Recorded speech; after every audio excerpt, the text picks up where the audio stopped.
Ikalimang Kabanata.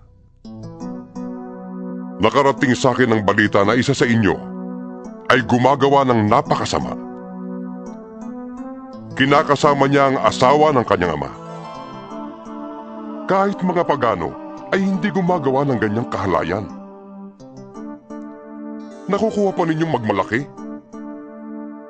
Dapat sana'y mahiya kayo at tumangis at itiwalag ang gumagawa ng ganoon. Kahit na wala ako riyan sa katawan, nariyan naman ako sa espiritu. Kaya't parang nariyan na rin ako.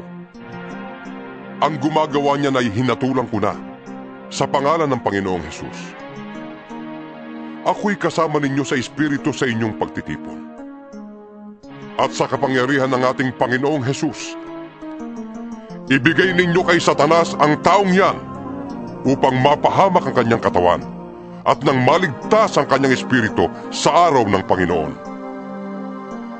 Hindi kayo dapat magmalaki. Hindi ba ninyo alam ang kasabihang napapaalsa ng kaunting pampaalsa ang buong masa? Alisin ninyo ang dating pampaalsa, ang kasalanan, upang kayo'y maging malinis. Sa gayon, matutulad kayo sa isang bagong masa na walang pampaalsa. At talaga namang ganyan kayo, sapagkat naihandog na ang ating korderong pampaskwa na walang iba kundi si Kristo. Kaya't ipagdiwang natin ang Paskwa, hindi sa pamamagitan ng tinapay na may dating pampaalsa na sagisag ng kasamaan at kahalayan, kundi sa pamamagitan ng tinapay na walang pampaalsa, ang tinapay ng kalinisan at katapatan. Sinabi ko sa aking sulat na huwag kayong makikisama sa mga nakikiapid.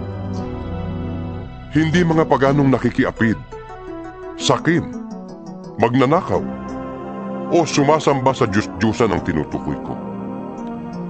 Sapagkat para sila'y maiwasan, kakailanganin ninyong umalis sa mundong ito. Ang tinutukoy ko na huwag ninyong pakikisamahan ay ang nagsasabing sila'y Kristiyano, ngunit nakikiapid, sakim, sumasamba sa Diyos-Diyusan, nanlalait, naglalasing, at nagnanakaw. Ni huwag kayong makikisalo sa ganyang uri ng tao. Kung sa bagay, wala akong karapatang humatol sa mga hindi Kristiyano.